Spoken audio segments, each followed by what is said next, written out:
Okay, we're back, and I've got some chocolate cake here. And this is just a smaller piece because I've used the rest of this to kind of freeze some of it up. But this is how I make my sheet cakes. Okay, let me just kind of take this off. And I just kind of cut this up a little earlier. That's why it's still dirty. Okay, so this is just a sheet pan. Okay, this is a half sheet pan. Actually, they have them in full sheets also. The full sheets usually don't fit in a regular home oven. So there's no use really buying those. I use them in the bakery because I have a huge convection oven, double oven. So at home you could use this, or if you have a jelly roll pan, you can use a jelly roll pan, or you can even use a sheet pan. It's just a little bit, you know, like a half sheet pan or quarter sheet pan. It's just going to be, your cake's going to be obviously thicker, so you're going to have to cut it like and get two pieces out of that half sheet, because your cake should be about 1 inch high. Okay. All right, so what I do here is I usually take pan grease, which comes in a little tub, and I grease the outer edge like this, and then I just draw an X right through the center. Then I use this as just regular old parchment paper, okay, and I just place it in here like this. Okay, and that's why you want the grease around here. I usually cut this down just a little bit too. See how it's hanging over there? It's usually down here. So this sticks, and with the X being through there with the pan grease, it won't create any air pockets underneath. It'll lay flat. Okay, so then you just pour your batter in here. And when I do these, I pour the batter so it's almost full. It's at least 3/4 of the way full.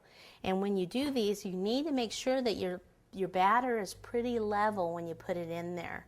If it isn't, then it's going to bake higher in certain areas. Okay? All right, so let me just put that aside. Then you just, cut your cake.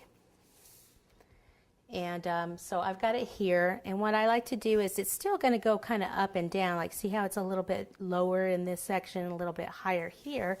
So what I need to do is just still kind of cut some of this off.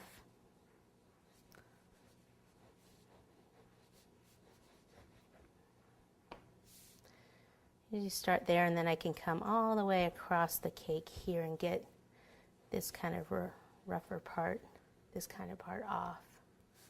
So you need to bake the cake and then usually freeze it overnight, and then do this part. And then you'll want to, after we fill this, it's actually best to again freeze it overnight to make sure it's real firm.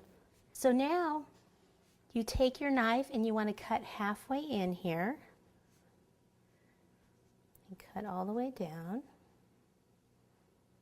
like this, and then you want to flip this on over like so, and now we're ready to go ahead and put our filling in.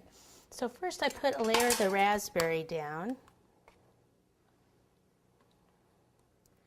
You don't want it to be too thick, and you don't even have to go to the very, very edge, because once I put everything on and push this down, it'll go further to the edge, and we usually end up cutting off some of the edge anyway. So there's that. Then I put the Bavarian cream on top. Now you could certainly just do them like that with the raspberry, if you'd like.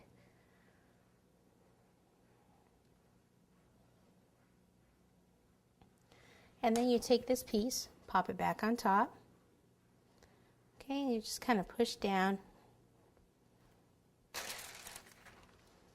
And see, this is the piece of parchment that I actually baked it on, so that's still there. So wrap it around, tuck it under.